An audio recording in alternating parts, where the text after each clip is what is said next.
Geliefdes, ek lees vir ons saam Psalm 22 vers 2 tot 6 en dan weer vers 22 tot 32. My God, waarom het U my verlaat en bly U ver as ek om hulp roep? My God, ek roep bedags en U antwoord nie, ook snags, maar ek kry geen rus nie. U is tog die Heilige, wat woon waar die lofsange van Israel weerklink. Op U het ons voorvaders vertrou, hulle het vertrou en U het hulle gered. Hulle het na U om hulp geroep en hulle is bevry. Op U het hulle vertrou en hulle is nie beskaam nie. U het my gebed verhoor. Ek sal tot eer van U naam getuig in die gemeente, U in die volle vergadering prys. Julle wat die Here dien, prys hom, vereer hom nageslag van Jakob, betoon hom eerbied, nageslag van Israel. Die nood van die hulpeloses het hy nie verontagsaam en gering geskat nie, om daarvan nie teruggetrek nie, maar die hulpgeroep na hom het hy gehoor. My loflied in die volle vergadering kom van hom af. My gelofte sal ek nakom voor die mense wat hom dien. By die offermaaltyd sal die armes genoeg hê om te eet, en sal die wat na die wil van die Here vra, hom prys. Mag hulle lang en gelukkig lewe. Mense oor die hele wêreld sal die Here erken en hulle tot hom bekeer. Alle volke sal hom as koning erken, want die koningskap behoort aan die Here. Hy heers oor die volke. Al die rykes van die wêreld sal ook aan die maaltyd deelneem en hom as koning erken. Ja, alle mense, sterflik en verganklik, sal voor hom kniel. Die nageslag sal hom dien en hulle sal van die Here vertel aan die volgende geslag. Die sal dan aan die volk wat nog gebore moet word, van hierdie verlossingsdaad getuig. Die Here het dit gedoen.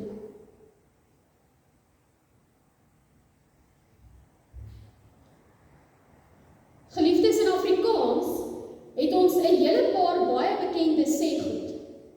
Hierdie sêgoed is so bekend, dat as enige van ons hierdie sêding sal aanhaal, sal elkeen van ons hierdie sêding ook in ons eie gedagtes kan voltooi. Nou ek wil hê ons moet graag hierdie stelling toets. Ek het vir ons vanoggend so 5 voorbeelde gebring van baie bekende Afrikaanse sêgoed. Ek gaan dan nou 'n gedeelte van die sêding sê, en dan wil ek hê, jy moet kyk of jy dalk daar waar jy sit, die sêding kan voltooi.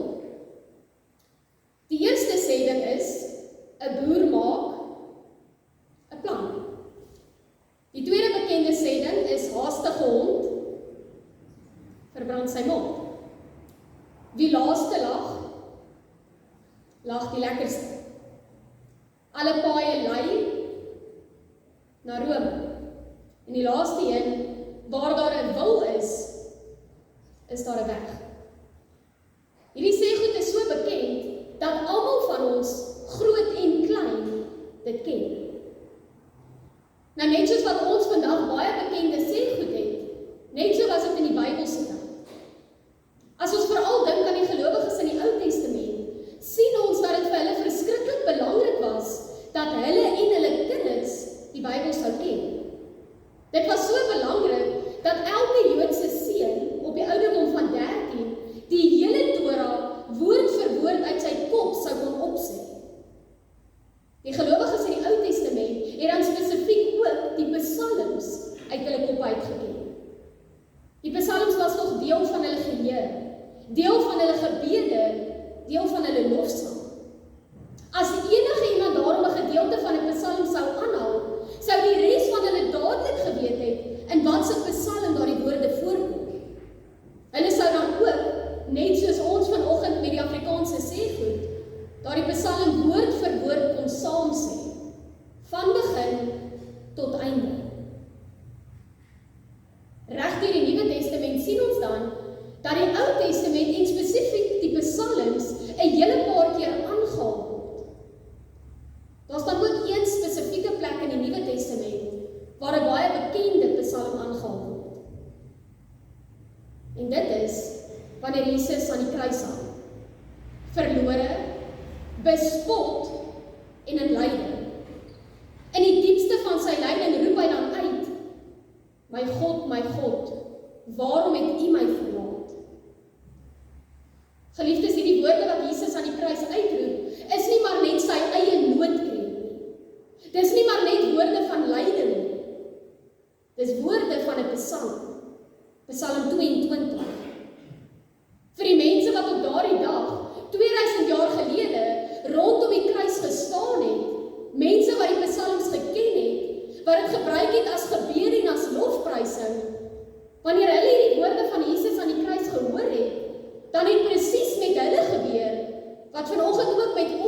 gebeur het, toe ek hierdie Afrikaanse sê goed aangaan het.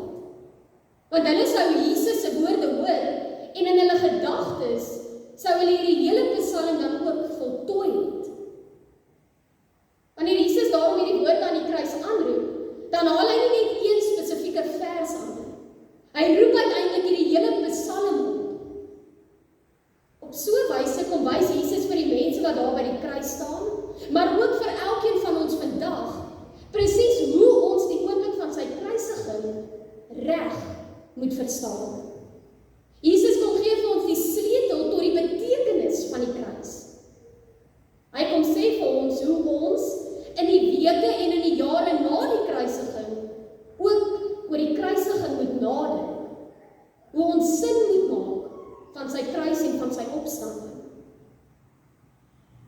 Wat ongelooflik is dat wanneer ons besef wat Jesus aan die kruis doen, deur hierdie woorde aan te haal, dan besef ons ook dat hierdie Psalm dalk begin met diep godsverlatenheid, maar dit eindig uiteindelik op 'n hoë noot, 'n noot van geloof, van oorwinning, van verlossing.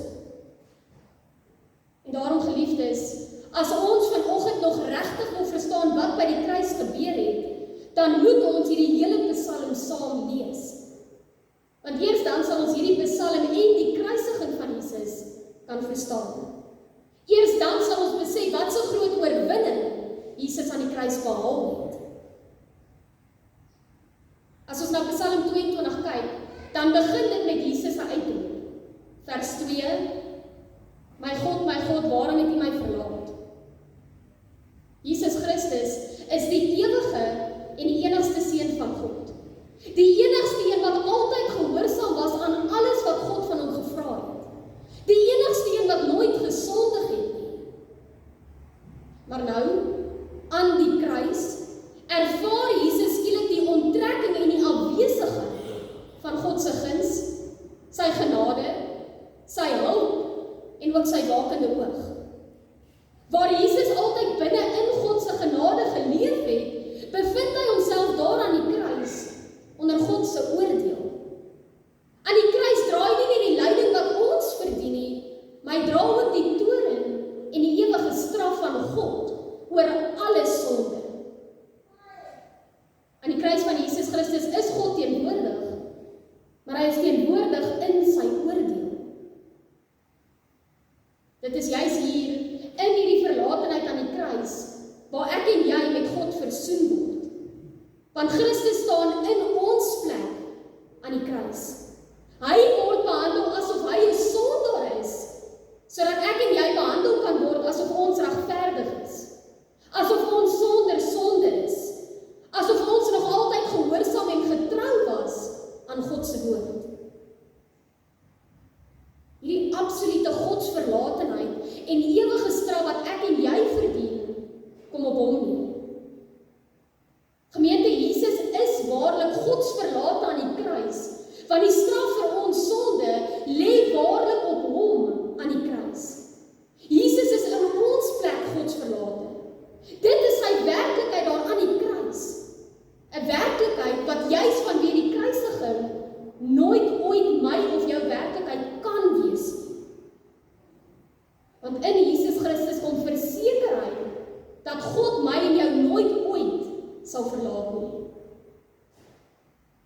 As ons na die kruis van Jesus kyk en ons hoor hierdie woorde aan die kruis, dan sien ons hoe diep en verwoestend ons eie sonde is. Maar nog belangriker, ons sien hoe ver Jesus Christus gegaan het om elkeen van ons te red. Ons sien dat hy aarde toe gekom het, nie om ons te kom veroordeel nie, maar om sy lewe te kom neerlê en om die ewige lewe te kom verseker vir my en vir jou. Maar gemeente, dis nie al nie, want Psalm 22 eindig nie by vers 2 nie. Hierdie Psalm stop nie by die gevoel van verlatenheid nie. Dit gaan verder deur te fokus op God se getrouheid.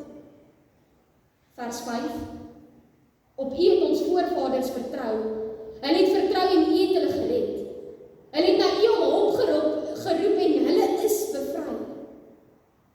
Met ander woorde, die volk van God het nog altyd deur die woestyn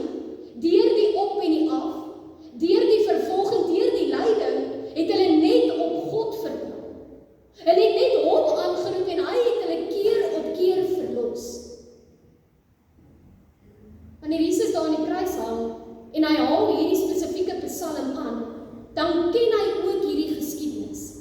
Hy weet dat God altyd getrou is. Hy weet dat God ons altyd red. En tog, daar aan die kruis, ervaar Jesus Christus die teenoorgestelde. Tog aan die kruis ervaar hy God se straf en God se oordeel. Aan die kruis ervaar Jesus dit, want God is getrou, maar hy is ook regverdig. Dit beteken dat ons sonde nooit maar net ongestraf kon bly nie. Die prys vir ons sonde moes betaal word. Dit kon nie maar net afgeskryf wees nie.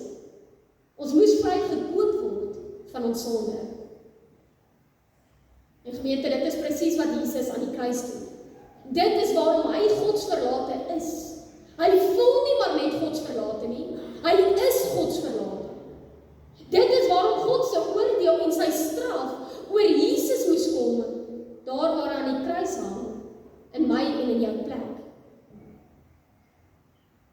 Jesus hang aan die kruis, en dan haal hy die woorde van Psalm 22 aan, sodat ek en jy kan weet, dat vanweë die kruisiging, en vanweë sy opstanding uit die dood, kan ons ook op die God van die geskiedenis vertrou. Jesus haal spesifiek hierdie Psalm aan, sodat ons ook kan weet, dat ons op hom moet vertrou, want hy sal elkeen van ons kom red. Hy kom al hierdie woorde aan, sodat ons vir God kan aanroep in ons nood, en kan weet dat hy ons ook sal kom bevry. Ons kan op hom vertrou, want ons sal nooit beskaam staan nie. Gemeente, net soos wat ons hierdie Afrikaanse sê goed in ons gedagtes voltooi, net so gebeur dit ook daar aan die kruis, wanneer Jesus hierdie woorde van Psalm 22 aanhaal. Elke liewe een wat Jesus se woorde daar aan die kruis hoor, sou dadelik geweet het hoe Psalm 22 eindig. Hulle het geweet, die kruisiging eindig daarom nie op hierdie punt van verleiding, van lyding en verlatenheid nie. Dit eindig uiteindelik op oorwinning. Dit eindig uiteindelik met ons verlossing. Want dieselfde een wat aan die begin van hierdie Psalm uitroep, my God, waarom het U my verlaat?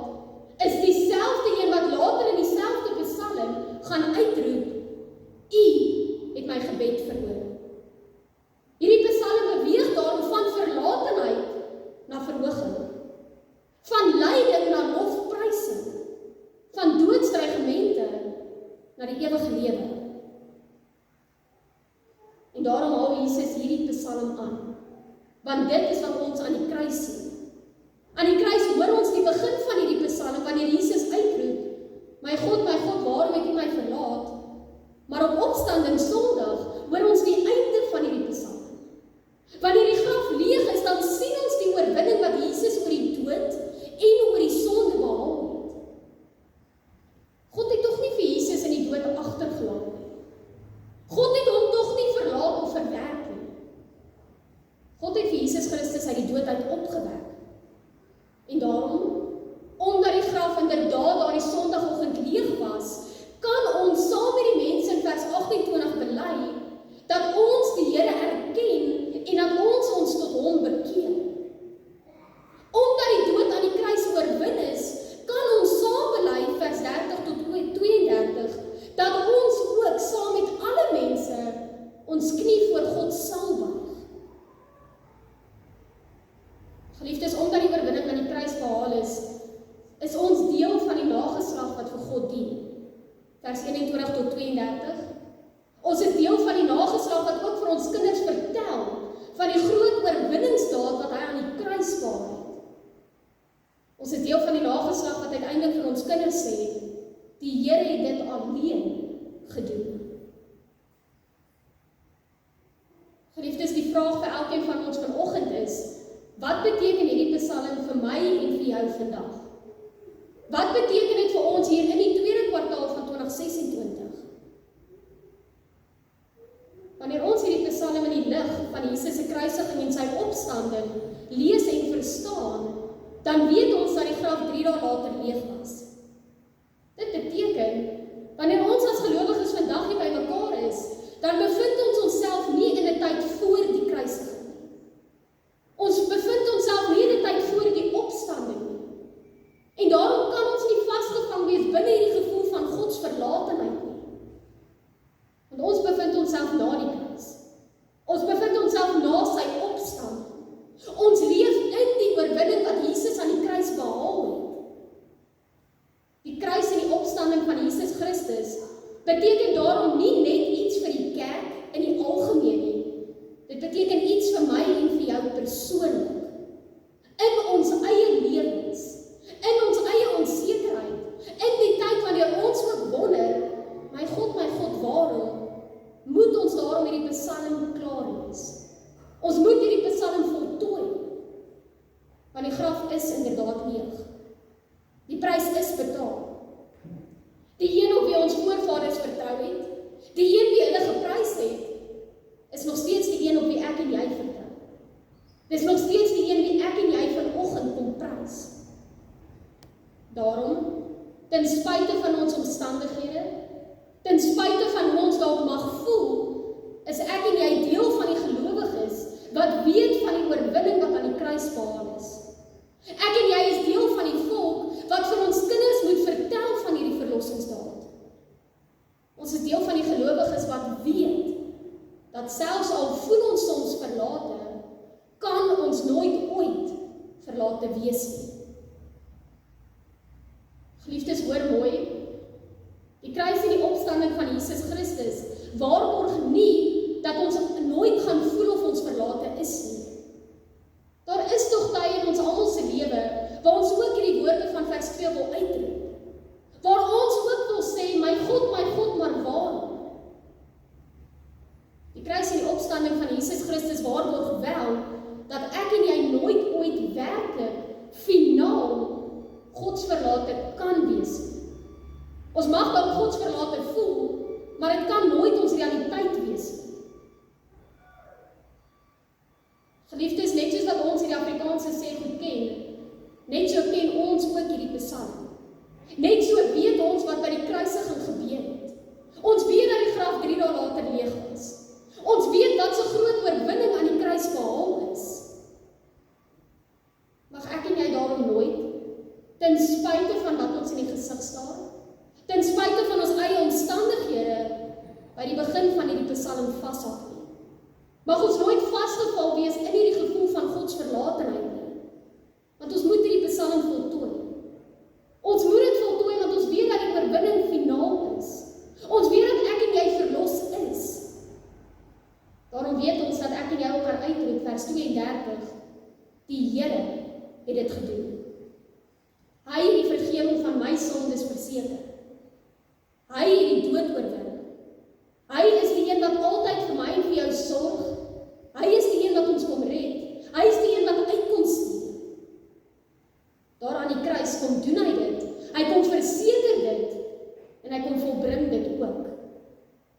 En daarom, omdat hy dit gedoen het, omdat ons deel is van die nageslag wat weet hy dit gedoen, moet ek en jy, ons kinders en ons ouers, ook altyd net voor hom die knie buig.